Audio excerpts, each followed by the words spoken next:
दोस्तों नमस्कार, आपका स्वागत है अपना YouTube channel genius mind academy में। आज हम बात करने वाले सबसे इंपॉर्टेंट टॉपिक है संविधान क्यों और कैसे। आप संविधान के विषय में जानते होंगे संविधान क्या होता है। आप कहेंगे कि संविधान जो एक नियमों का किताब होता है जिसमें एक दस्तावेज होता है, लिखित दस्तावेज, जिसमें पूरे कायदे कानून प्रशासन इत्यादि लिखे होते हैं और इसके माध्यम से एक देश चलाया जाता है। ठीक है, आपने पढ़ा होगा, बट थोड़ा सा जो 11th क्लास का जो फर्स्ट चैप्टर है जिसको कहते हैं संविधान क्यों और कैसे, ये याद रखिएगा। ये पूरा जो सीरीज चलेगा आपका पूरा एक 30 मिनट के वीडियो में ही कंप्लीट करने की कोशिश करेंगे पूरे चैप्टर को। हाँ, थोड़ा हो सकता है कि ये पहला वीडियो तो थोड़ा टाइम लगेगा, पर कोई बात नहीं।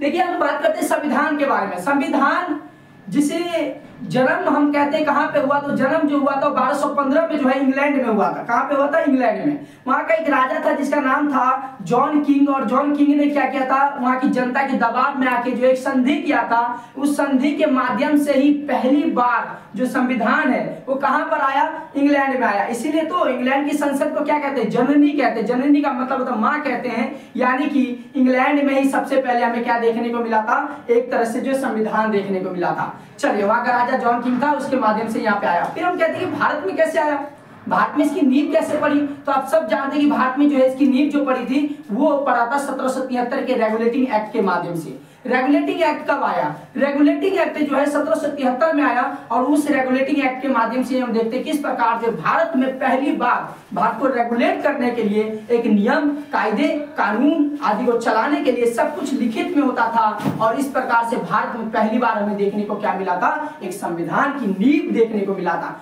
उसके बाद लगातार अंग्रेजों द्वारा जो है संशोधन किए गए, कानून लाया गया, चार्टर लाया गया, चाहे 1773 का रेगुलेटिंग एक्ट हो, 1781 का अमेंडमेंट एक्ट हो, 1784 का जो है आपका जो पिट्स इंडिया एक्ट हो, और इसके बाद लगातार ये सीरीज चलता रहा। एक और टाइम आता है, बहुत इंपॉर्टेंट टाइम है। इस टाइम को किस नाम से जानते हैं? 1935 के गवर्नमेंट ऑफ इंडिया एक्ट के माध्यम से। और ये जो गवर्नमेंट ऑफ इंडिया एक्ट था, इसके में पहली बार हमें देखने को मिलता है कि पहली बार यहाँ पे जो ब्रिटिश गवर्नमेंट के द्वारा फेडरेशन शब्द का यूज किया जाता है, संघ शब्द का यूज किया जाता है। संघ का मतलब क्या होता है? जिसमें एक सेंटर होगा और एक जो है स्टेट होगा। उसमें पहली बार हमें क्या देखने को मिलता है? चुनाव की प्रणाली को देखा जाता है। तो इस प्रकार कह सकते हैं कि जो 1935 का जो एक्ट है वो बहुत ज्यादा इंपॉर्टेंट एक्ट है। और हम ये भी जानते हैं कि जिस प्रकार 1935 के एक्ट के माध्यम से पहली बार संघ और जो है क्या देखने को मिला था हमारे को, एक तरह से जो है किस प्रकार चुनाव किया जाएगा वो भी हमारे को देखने को मिला था। ठीक है, ये भी हमें देखने को मिला।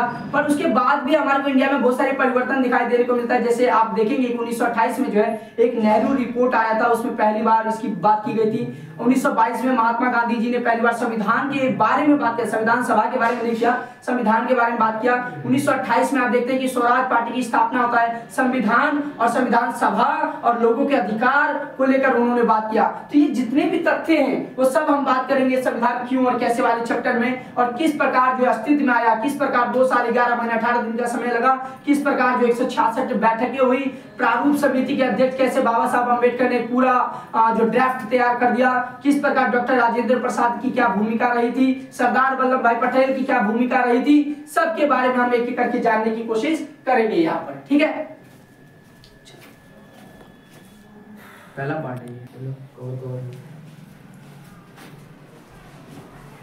तो हम बात करेंगे इसके अंदर कि संविधान क्या होता है। देखिए, संविधान को मैंने आपको जो इंटरव्यू में बताया, अभी जस्ट मैंने बताया कि किस प्रकार जो है 1215 में जो एक राजा था किंग जॉन, उसने पहली बार जनता के दबाव में आकर जो है जो एक मसौदा तैयार किया था, उस मसौदा को पहली बार कहा गया मैग्ना कार्टा। क्या कहा गया? Magna carta. तो 1215 में एक राजा थे जिस राजा का नाम था किंग जॉन। इस किंग जॉन ने पहली बार जनता के दबाव में आकर जो मसौदा तैयार किया, मसौदा का मतलब होता है एक जो पत्र तैयार किया, उस पत्र को उन्होंने कहा मैग्ना कार्टा। Magna carta. आपको पता होगा कि हमारे संविधान का जो तीसरा भाग है जिसको मौलिक अधिकार के नाम से जानते हैं, उस मौलिक अधिकार को मैग्ना कार्टा के रूप में जाना जाता है। और एक बहुत बड़े विद्वान हुए, एक बहुत बड़े जो राजनीतिज्ञ विज्ञान हुए, जो कानून को लेकर बात करते हैं, उनका नाम है वैन डाइसी। क्या नाम है? Van Dicey. वैन डाइसी, इन्होंने वैन डाइसी ने एक अपनी जो वाक्यांश में कहा था rule of law, rule of law. इस रूल ऑफ लॉ में उन्होंने बताया था कि किस प्रकार जो है कोई भी व्यक्ति कानून से ऊपर नहीं हो सकता है, चाहे राजा क्यों ना हो, और कोई भी व्यक्ति जो है वो मानव के अधिकार का जो हनन नहीं कर सकता है, चाहे वो कितना बड़ा भी ताकतवर क्यों ना हो। तो इसी प्रकार हमने ये आपको मैंने बता दिया कि पहली बार जो कानून का जो उद्भव है वो हमारे को ब्रिटेन से देखने को मिला। उसके बाद लगातार भारत में परिवर्तन आते गए और 1773 का रेगुलेटिंग एक्ट के माध्यम से ब्रिटिश हमारे इंडिया पे आ गए। चलिए, बड़े देश के लिए और खासकर चाहे भारत जैसे महान लोकतांत्रिक देश की बात करें, क्यों जरूरी है या कोई भी देश में संविधान की आवश्यकता क्यों पड़ती है, क्यों लोगों को अधिकार पूरे स्पष्ट तौर पे लिखे हुए मिलते हैं, क्यों संविधान जो एक इतना महत्वपूर्ण दस्तावेज है जिसके बगैर एक देश रह नहीं सकता, इसके विषय में आज हम बात करने वाले हैं। बेसिकली हमारा चैप्टर है 11th क्लास का संविधान क्यों और कैसे। तो हम बात करेंगे संविधान का उद्भव कहां से हुआ। तो आप सब जानते हैं कि संविधान का जो उद्भव है सबसे पहले इंग्लैंड में हुआ।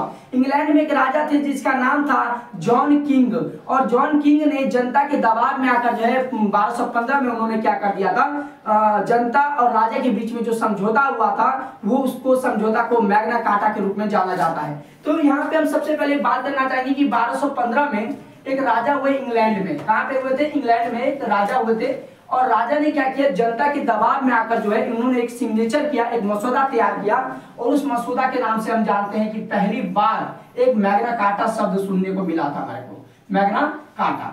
तो इस मैग्ना कार्टा को आप लोग ध्यान में रखिएगा। ये मैग्ना कार्टा का मतलब होता है बहुत बड़ी राजशाही वाली जो है पत्र की बात कर रहे हैं। यहाँ का राजा था उस टाइम पे किंग जॉन। क्या नाम था इसका? King John.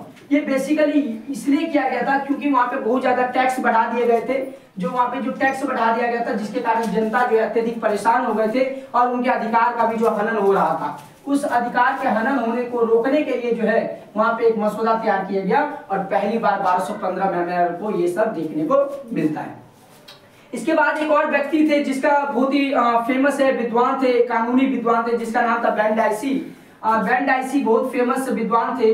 इन्होंने बेसिकली बताया अपने वाक्यांश में, वाक्यांश का नाम था the rule of law. The rule of law में हमें देखने को मिलता है द रूल ऑफ लॉ।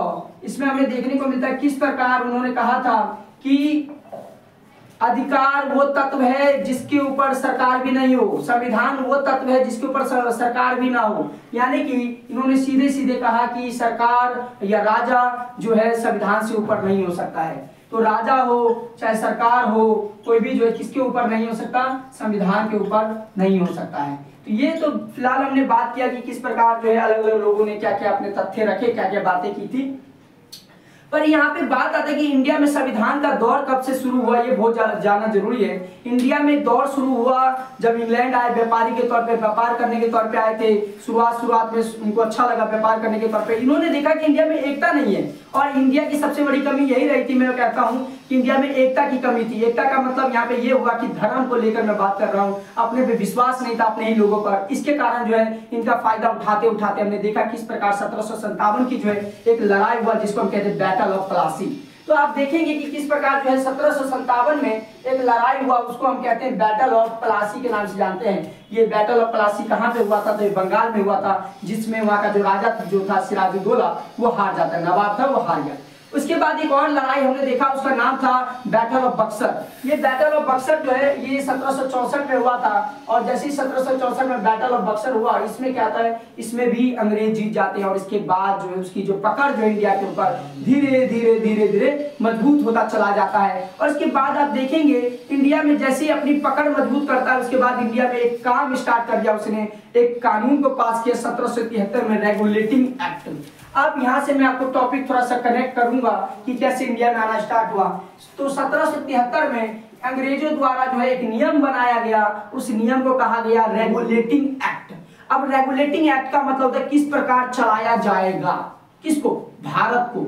तो रेगुलेटिंग एक्ट बेसिकली 1773 में जो आया था, इसमें यह कहा गया कि किस प्रकार जो है अब हम भारत को अपने अधीन करने की कोशिश करेंगे। और आप लोग को जानकर ये भी बात पता होगी कि जो रेगुलेटिंग एक्ट आया ये भारतीय संविधान की नींव पड़ी यहाँ पर। तो ये भारतीय संविधान की क्या पड़ी यहाँ पर? नींव पड़ी। भारतीय संविधान की नींव यहाँ पर जो है पड़ गया, ये याद रखिएगा, भारतीय संविधान की यहाँ पे नींव पड़ गया यहाँ पर। पर जैसे जैसे 1781 में एक कानून आया, 1784 में पिट्स इंडिया एक्ट आया और धीरे धीरे ये चार्टर अधिनियम ये सब आते रहे। और एक कानून का जिक्र करना मुझे बहुत ही इंपॉर्टेंट है। यहाँ पे दो एक्ट आएगा, एक है गवर्नमेंट ऑफ इंडिया एक्ट 1919 का जो ये कानून था। इस कानून में जो है आप देखेंगे किस प्रकार भारतीय लोगों को बांटने की कोशिश किया गया, दो धर्म के आधार पर, चाहे हिंदू हो चाहे मुस्लिम हो, उसके आधार पर बांटने की कोशिश किया गया था। तो आपको इसको भी याद रखना है। इसके बाद इंडिया में एक और एक्ट आया जिसको हम कहते हैं 1935 का अधिनियम। इसको 1935 का जो अधिनियम था government of India act, government of India act के नाम से जानते हैं इसको। ये जो गवर्नमेंट ऑफ इंडिया एक्ट आया, इसमें पहली बार दो शब्द हमें सुनने को मिला था। एक शब्द था यहाँ पे फेडरेशन। यहाँ पे मैं बताना चाहूंगा कि फेडरेशन का मतलब क्या होता है। फेडरेशन का मतलब होता है संघ। अब ये पहली बार संघ शब्द आया। संघ का मतलब होता है यहाँ पर केंद्र सरकार और दूसरा जो होता है राज्य सरकार की हम बात करते हैं। यहाँ पे ये फिलहाल तो आपको रुकना पड़ेगा क्योंकि ये जो भारत जो था वो दो भागों में बटा हुआ था। अब ये दो भाग कौन से थे? तो एक था प्रिंसली स्टेट, प्रिंसली स्टेट। अब ये प्रिंसली स्टेट कौन से होते हैं? जो प्रिंसली स्टेट है जहाँ पे देशी रियासत हुआ करती थी, जहाँ पे राजाओं का शासन हुआ करता था, छोटे छोटे जगह जहाँ पे राजा का शासन हुआ करता था। एक था ब्रिटिश प्रोविंस, एक था ब्रिटिश प्रोविंस। ये जो ब्रिटिश प्रोविंस था इसके आप देखिए जहाँ पे अंग्रेजों का सीधा कब्जा था, अंग्रेजों का जहाँ पे सीधा नियंत्रण होता था, उसको ब्रिटिश प्रोविंस के नाम से हम जानते हैं। ये जैसे जैसे इंडिया में ये बात सब आई कि चलो भाई पहली बार फेडरेशन शब्द भी आया और दूसरा जो शब्द यहाँ पे इंडिया में आया था वो इंडिया में क्या आया था कि अब लोगों का जो चुनाव है, अपने प्रतिनिधि का चुनाव जो है जनता के द्वारा किया जाएगा, यानी कि विधायक का शब्द भी यहाँ पर धीरे धीरे आने लगा। तो ये सब देख के हमें अच्छा लग रहा है ना, ये सब हमें देख के अच्छा लग रहा है कि यार अब चलो अब हमारे को क्या मिलेगी, चुनावी का अधिकार मिल जाएगा, सार्वभौमिक वैश्विक मताधिकार मिलेगा। पर ऐसा कुछ भी नहीं था। ये सब अंग्रेज अपने फायदे के लिए सब कुछ कर रहे थे। फिर इंडिया में आप देखते हैं किस प्रकार 1928 में जब जाएंगे तो नेहरू जी ने एक रिपोर्ट पेश किया था जिसमें कहा था नेहरू रिपोर्ट। अब यहाँ पे याद रखिएगा कि यहाँ पे एक रिपोर्ट आई थी 1928 में। मैं यहाँ पे लिख देता हूँ। यहाँ पे 1928 में एक रिपोर्ट आया था। इस रिपोर्ट को कहा गया नेहरू रिपोर्ट क्योंकि नेहरू जी ने इसको पेश किया था, इसलिए इसको नेहरू रिपोर्ट के नाम से जानते हैं हम। और इस नेहरू रिपोर्ट में क्या लिखा था बहुत ध्यान से सुनिएगा। नेहरू रिपोर्ट में कहा गया था समानता और स्वतंत्रता भारतीय लोगों को मिलना चाहिए। तो दो शब्द यहाँ पर आया कि एक समानता मिलना चाहिए और एक स्वतंत्रता भी मिलना चाहिए। तो ये दो शब्दों को आप लोग को गौर करना चाहिए कि ये दो शब्द जो है समानता और स्वतंत्रता भारतीय लोगों को मिलना चाहिए ताकि ये भारतीय लोग अपने अधिकार तो नहीं कहेंगे अभी पर अपने आप को सही तरीके से डेवलप कर सके। तो ये सब आप लोगों को याद रखना चाहिए। 1928 कुछ और याद आया क्या? साइमन कमीशन याद आ गया होगा। ये साइमन कमीशन इंडिया क्यों आया था? ये इसीलिए तो आया था ताकि भारतीय संविधान की कार्यशैली की जांच पड़ताल कर सके, इसीलिए 1928 में आया था। और इसका विरोध क्यों किया गया? क्योंकि इसमें कोई भारतीय नहीं थे, इसीलिए इसका लाहौर स्टेशन पर विरोध किया गया। Go back Simon commission from the India. ठीक है, तो इसको भी आप लोग यहाँ से याद रखिएगा। अब जैसे जैसे थोड़ा सा महात्मा गांधी जी की बात करना यहाँ बहुत ही सर्वोपरि रहेगा क्योंकि महात्मा गांधी जी ने संविधान सभा प्रयोग नहीं किया पर संविधान को लेकर बात किया। मैं किसकी बात कर रहा हूँ? संविधान सभा को लेकर बात नहीं किया पर संविधान को लेकर बात किया। 1922 की बात है जब महात्मा गांधी जी खुद ही कहते हैं किस प्रकार भारतीय लोगों के लिए एक संविधान की बात किया जाए या आजादी की बात किया जाए। तो इसको लेकर भी आप लोग समझ सकते हैं। टाइम बीता चला गया। टाइम ऐसा आया जब हम आगे पढ़ेंगे तो और पता लगेगा कि टाइम ऐसा आया कि 1942 में आप देखते हैं किस प्रकार जो है भारत में एक व्यक्ति आता है जिसका नाम था क्रिप्स, सर स्टैफोर्ड क्रिप्स का नाम है उसका। जो ये इसलिए आया था क्योंकि ये इस टाइम पे वर्ल्ड वॉर चल रहा है, वर्ल्ड वॉर सेकंड चल रहा है, ताकि भारतीय लोगों को जो भेजा जाए युद्ध के अंदर, ये इसलिए इंडिया में आया था। पर महात्मा गांधी जी ने कहा था ये तो एक चेक के तौर पे आया है। तो ये महात्मा गांधी जी ने ऐसे सपोर्ट किया इसको। फिर 1946 में मैं आगे बात करूंगा, पहले इसकी मैं अलग से बात करूंगा। 1946 में एक और पॉइंट आया जिसको हम कहते हैं कैबिनेट मिशन योजना। ये कैबिनेट मिशन आपको इसके अंदर पढ़ना है, माउंटबेटन पढ़ना है इसके अंदर। ठीक है, तो सब हम बात करेंगे। अब हम बात करते हैं संविधान क्या है और क्यों जरूरी होता है और किस लिए चाहिए होता है। तो पहले बात आता है संविधान। संविधान कुछ नहीं होता, संविधान एक लिखित दस्तावेज है और इसके माध्यम से देश का शासन, प्रशासन, कायदे, कानून जो चलाया जाता है उसी को संविधान के नाम से हम जानते हैं। तो अगर मैं संविधान की अगर डेफिनेशन लिखूं, अगर मैं संविधान की अगर डेफिनेशन की बात करूं तो संविधान क्या होता है? संविधान एक लिखित दस्तावेज होता है। क्या होता है? एक लिखित दस्तावेज। लिखित अगर दस्तावेज है तो इसमें क्या होगा? कायदे भी होगा और कानून भी होगा। कायदे होगा और क्या होगा? कानून भी होगा। तो हम कायदे की बात करेंगे, कानून के बारे में बात कर देंगे हम, कायदे होगा, कानून होगा, प्रशासन के बारे में बात किया जाएगा इसके अंदर, और इसमें बताएगा शक्तियों का किस प्रकार वितरण किया जाना चाहिए, शक्तियों का किस प्रकार वितरण किया जाना चाहिए, वितरण किया जाना चाहिए। तो इसका मतलब हुआ संविधान एक लिखित दस्तावेज है जिसके माध्यम से किसी देश का शासन, प्रशासन, कायदे, कानून, नियम सब कुछ होते हैं। सरकार कैसे चलेगी, कैसे बनेगी, कौन डिसीजन लेगा, क्या काम होगा, ये है हमारा संविधान। जब हम संविधान के बारे में बात करते हैं तो इसमें कुछ तथ्य है, उसको भी मैं आपको बता देता हूँ। अलग अलग हिस्टोरियन ने अलग अलग तरीके से समझाने की कोशिश की संविधानों को। तो सबसे पहला जो विद्वान है इसका नाम है ग्रेनविले ऑस्टिन। इन्होंने बहुत अच्छे शब्दों में कहा था भारत के संविधान को बिना किसी बाधा का चलने वाला संविधान है। बहुत इंपॉर्टेंट पॉइंट है। जो ग्रेनविले ऑस्टिन है बहुत बड़े विद्वान हुए थे, इन्होंने कहा था कि भारत का जो संविधान है वो इसमें किसी प्रकार का बाधा नहीं है, ये बिना बाधा का चलने वाला संविधान है। तो इसको आप लोग याद कर लीजिएगा। अरस्तु बहुत बड़े विद्वान हुए यूनान के, ठीक है। तो अरस्तु ने क्या कहा था, संविधान एक जीवन पद्धति है जिसे राज्य अपने लिए चुनता है। संविधान एक जीवन पद्धति, जीवन पद्धति का मतलब होता है कि जीवन को कैसे चलाना है, एक पद्धति है और राज्य अपने लिए चुनता है। राज्य क्यों चुनेगा, ताकि वहां पे जनता का विकास हो सके, देश का विकास हो सके, कानून बन सके, कानून व्यवस्था को बनाया जा सके। इसीलिए अरस्तु साहब ने इसको अच्छे ढंग से यहाँ पे संबोधित करने की कोशिश किया। केसी वेयर, ये भी बहुत बड़े विद्वान है, राजनीतिक विज्ञान है, ये भी याद रखना, कानूनी विद्वान है। संविधान को सरकार चलाने वाले नियम के रूप में परिभाषित किया है। सरकार कैसे चलेगी, कैसे काम करेगा, सरकार कितने पार्ट होते हैं, कितने अलग अलग भाग होते हैं, हम सब जानते हैं ना। सरकार के 3 अंग होते हैं, कार्यपालिका, न्यायपालिका और विधायिका। ये सभी तत्व इस प्रकार से विद्यमान होने चाहिए कि डिसीजन कौन लेगा, कानून कौन बनाएगा, निर्णय कौन लेगा, सबको लेकर बात करना चाहिए। थॉमस पेन क्या कहते हैं, संविधान उन तत्वों का समूह है जो समूह पर बाध्यकारी है। मैं भारत का नागरिक हूं, अगर कानून संविधान में कुछ लिखा है कि अगर तुम ये गलत काम नहीं कर सकते, मैं नहीं कर सकता, अगर मैं करूंगा तो मुझे दंडनीय अपराध भी मिलेगा। इसके बाद लॉर्ड ब्राइस साहब कहते हैं कि किस प्रकार सरकार की संरचना होनी चाहिए, क्या नियम होनी चाहिए, तो ये सब जो है आपको पता होना चाहिए। एक गिलक्राइस्ट बहुत बड़े विद्वान हुए थे, उन्होंने भी कहा था संविधान उन तत्वों का समुदाय है जिसके माध्यम से समुदाय पर बाध्यकारी बनाता है। संविधान उन तत्वों का समूह है जो समुदाय पर क्या बनाता है, बाध्यकारी बनाता है। तो ये मैंने आपको बताया। मैं अभी जस्ट आपको बताऊंगा कि संविधान का पहला काम क्या है, दूसरा काम क्या है, तीसरा काम क्या है, चौथा काम क्या है। ये अलग अलग जो कार्य मैंने बोल रहा हूं ना, इस सबको मैं यहाँ पे लिख के मैं आपको अभी समझा रहा हूं। तो अब हम बात करते हैं किस प्रकार जो है संविधान के बारे में मैंने आपको अभी जस्ट बताया था। और मैं आज बात कर रहा हूँ कि संविधान, देखिए संविधान 2 प्रकार से हो सकती है, ये तो लिखित, पूरी लिख के आप समझा दीजिए, या तो अलिखित। तो हम संविधान को बेसिकली 2 भागों में बांट सकते हैं, ये तो लिखित रूप में या तो अलिखित रूप में, या तो रिटर्न या तो अनरिटर्न। ये तो पहली जो है हमारा लिखित संविधान, ये जो लिखित संविधान है किन किन देशों में मौजूद है, मैं थोड़ा सा कुछ देशों का नाम यहाँ पे लिया हूँ, उसके बारे में हम बात करने वाले हैं। पहला अपना भारत का नाम लेंगे, प्यारा सा भारत, फिर इसके बाद ब्राजील है, चीन है, अमेरिका है, कनाडा है, ऑस्ट्रेलिया है और डेनमार्क है। यानी कि आप भारत की बात कर लीजिए, चीन के बारे में बात कर लीजिए, डेनमार्क के बारे में बात कर लीजिए, ऑस्ट्रेलिया के बारे में बात कर लीजिए, ब्राजील के बारे में बात कर लीजिए। ऐसे देश जिनमें लिखित संविधान है तो वो कहलाएंगे लिखित वाले संविधान। और कुछ ऐसे भी देश हैं जहाँ पे लिखित संविधान तो नहीं है, जैसे इजराइल की आप बात कर सकते हैं, न्यूजीलैंड के बारे में बात कर सकते हैं और ब्रिटेन के बारे में बात कर सकते हैं। तो यहाँ पे एक क्वेश्चन होता है, जो ठीक है, तो ब्रिटेन तो बहुत, जहाँ पे मंत्री परिषद आया, संसद की जननी कहा जाता है और सबसे पहले कानून भी आया, तो वहाँ पे संविधान नहीं है। देखिए संविधान वहाँ पे आने का मतलब ये नहीं कि संविधान नहीं है, जो वहाँ पे इंपॉर्टेंट थॉट्स होती है, जो इंपॉर्टेंट बातें होती है, चाहे संधियों के माध्यम से हो, न्यायिक क्रिया विधि के माध्यम से हो, इनके माध्यम से हम देखते हैं किस प्रकार के वहाँ पे कानून बनते रहते हैं। जैसे यहाँ पे कानून या सम्मेलन के माध्यम से हो सकता है, ब्रिटेन के बारे में बात कर रहा हूँ मैं।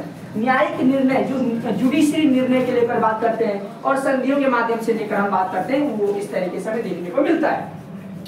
इस प्रकार न्यूजीलैंड में एक प्रथा है, न्यूजीलैंड में एक प्रथा टिकांगो प्रथा, क्या प्रथा, टिकांगो प्रथा, उसके माध्यम से न्यूजीलैंड की जो व्यवस्था है वो चलने का कार्य करती है। और इसी प्रकार ब्रिटेन में संविधान तो नहीं है, पर संविधान नहीं है तो उस सम्मेलन के माध्यम से, न्यायिक प्रक्रिया के माध्यम से एक्टिविटी होता होगा। ये है आपका 1689 में जो हुआ था, वो है आपका बिल ऑफ राइट। इसको ग्लोरियस रिवॉल्यूशन के नाम से भी जाना जाता है, गौरवपूर्ण क्रांति के नाम से भी जाना जाता है। याद रखिएगा 1688 में गौरवपूर्ण क्रांति हुआ और इसके माध्यम से लोगों को अधिकार मिले कि लोग कैसे रहेंगे, कैसे कार्य करेंगे, किस प्रकार से अपना जीवन व्यतीत करेंगे, उसको लेकर इन्होंने बात किया बिल ऑफ राइट में। फिर 1707 में एक्ट ऑफ यूनियन आया, और एक्ट का यूनियन का मतलब होता है संघ, ये यानी कि लोगों का समूह भी हो सकता है और जो है देश का समूह हो सकता है, तो ये सब हम बात करते हैं। 1998 में 1998 में आया human right act. Human right act को बोलते एक तरह से मानव के अधिकार को लेकर बनाया गया कानून, क्योंकि मानव सबसे ऊपर है, याद रखिएगा। तो ये हमने बेसिकली बात कर लिया कि भाई संविधान कितने प्रकार की होती है, तो दो प्रकार की है, एक लिखित संविधान, अलिखित संविधान। लिखित में कौन कौन से, मैंने आपको डेनमार्क, अमेरिका, ऑस्ट्रेलिया और भारत ये सब बता दिया, और उसके बाद अलिखित में कौन सा, ब्रिटेन, इजराइल और न्यूजीलैंड। इसको भी आप लोग ऐसे याद रख सकते हैं।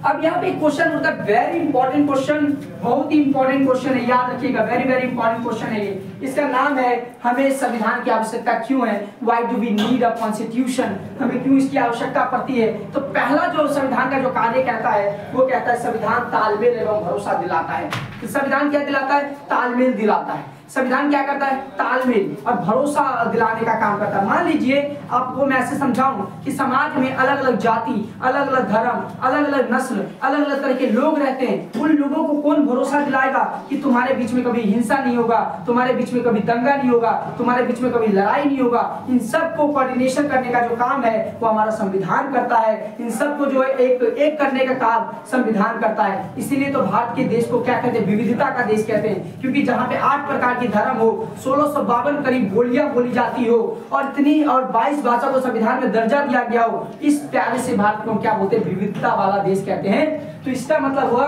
कि हमारा जो संविधान है वो तालमेल बनाता है, कोऑर्डिनेशन करने का काम करता है, और बिलीव दिलाता है, भरोसा दिलाता है लोगों को कि तुम्हारे बीच में कभी भी अन्याय नहीं होंगे, कभी भी तुम्हारे साथ जो है दुर्भावना की भावना नहीं होगी, तुम्हारी हिंसा नहीं होगी।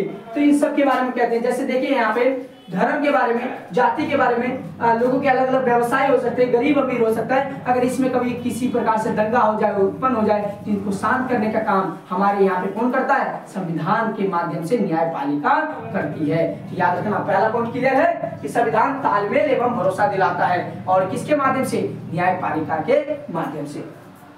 दूसरा है निर्णय निर्माण की शक्ति। चले, हमने पहला ही पॉइंट बना, तालमेल बनाएगा, तालमेल और भरोसा कौन दिलाएगा, तो वो सरकार हो सकती है, वो संविधान के माध्यम से सरकार की स्थापना हम कर सकते हैं। तो पहला जो पॉइंट होता है निर्णय निर्माण की शक्ति, मतलब कौन लेगा समाज में डिसीजन, कौन लेगा देश में डिसीजन। तो हमारे यहाँ पे जो है शक्तियों का वितरीकरण किया गया है, शक्तियों का सेपरेशन किया गया है। जैसे आप कार्यपालिका के बारे में पढ़ते हैं, न्यायपालिका के बारे में पढ़ते हैं, और विधायिका के बारे में पढ़ते हैं। इनके बारे में थोड़ा सा जान लेते, फिर हम आगे बात करेंगे।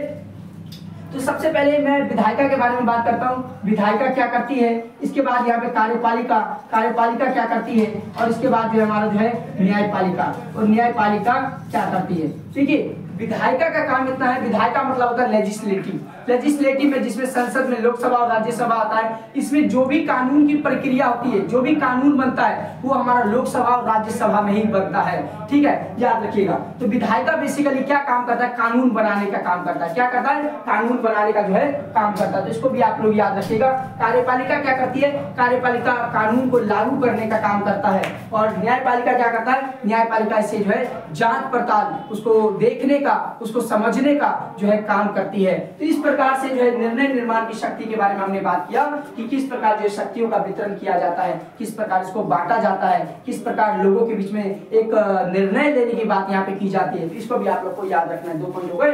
तीसरा पॉइंट है सरकार की शक्तियों का सीमाएं। देखिए, सरकार की शक्तियों पर सीमाएं, कई बार मान लीजिए कि सरकार इतना ताकतवर हो जाए, जिसको हमने चुना है, अगर उतना ताकतवर हो जाए कि हमारे को ये आजादी ना दे कि ये तुम कपड़ा नहीं पहन सकते हो, हमें आजादी ना दे कि तुम पूजा पाठ नहीं कर सकते हो, हमें आजादी ना दे कि तुम किसी जो एक विशेष गाना नहीं गा सकते हो, हमें ये आजादी ना दे कि तुम विशेष प्रकार के जो है कुएं से पानी नहीं ला सकते, तो किस प्रकार की स्वतंत्रता, किस प्रकार का अधिकार और किस प्रकार का संविधान, तो ये सब नहीं हो सकता है। तो हमें क्या करना पड़ेगा, सरकार की शक्तियों पर सीमाएं भी लगानी पड़ेगी। और ये सीमाएं कैसे लगेगी, ये लगेगी मौलिक अधिकार के माध्यम से। अब हमारे को पता है संविधान के तीसरे भाग में जो है मौलिक अधिकार का वर्णन करता है, जिसमें 12 से लेकर 35 तक जो है अनुच्छेद आप देखेंगे, अनुच्छेद 12 से लेके 35 तक जो है, 12 से लेके 35 तक इसमें साफ तौर पे बताया गया है हमारा मौलिक अधिकार, जिसको मैग्ना कार्टा के रूप में भी जाना जाता है, याद रखिएगा, जिसमें हमारा समानता, स्वतंत्रता, शोषण के विरुद्ध का अधिकार, अल्पसंख्यकों को शिक्षा और संस्कृति का अधिकार, संवैधानिक उपचारों का अधिकार, इस सब के बारे में हमारे को बताया गया है। अगर कभी भी कोई सरकार जो हमारे द्वारा चुनी गई है, अगर वो चुनी कैसे जा सकती है, दो तरीके से चुनी जा सकती है। एक तो प्रत्यक्ष तौर पे और दूसरा है अप्रत्यक्ष तौर पे। प्रत्यक्ष का मतलब ये हुआ कि हम अपने सरकार को तो तुरंत, इतने बड़े सरकार, इतने बड़े देश में तो हम सीधे तौर पे तो चुन नहीं सकते। अगर ऐसा नहीं कर सकते तो हम अपने प्रतिनिधि को चुनते हैं और वो प्रतिनिधि हमारे लिए क्या करते हैं, कानून बनाते हैं और कानून बना के हमारे ऊपर जो है लागू करते हैं। ये याद रखिएगा आप। तो सरकार की शक्तियों पर सीमा लगाने का काम हमारा मौलिक अधिकार का है। किसका है? मौलिक अधिकार। तो मौलिक अधिकार के माध्यम से सरकार की शक्तियों पर हम बात करते हैं। तो ये जो सरकार की शक्ति पर अगर हम सीमा लगाएंगे तो मौलिक अधिकार के माध्यम से लगा सकते हैं। किसके माध्यम से? मौलिक अधिकार। और ये मौलिक अधिकार संविधान में लिखे हुए हैं, तो सरकार भी इसको टाल नहीं सकती है। और ये कहां से? 12 से लेके 35 तक है। और कितने मौलिक अधिकार है? पहले तो 7 थे, अब हमारे पे 6 मौलिक अधिकार है, जिसमें हम कहते हैं समानता का है, स्वतंत्रता का है, शोषण के विरुद्ध का है और धार्मिक स्वतंत्रता का है, फिर अल्पसंख्यकों को शिक्षा और संस्कृति का है, और लास्ट में अपना है संवैधानिक उपचारों का अधिकार, जिसको बाबा साहब अम्बेडकर ने क्या कहते हैं, हृदय और आत्मा के रूप में इसको संज्ञा दी थी। तो इसको भी आप लोग को याद रखना है। तो सरकार कभी भी हमारे क्या नहीं कर सकती, अधिकारों का उल्लंघन नहीं कर सकती।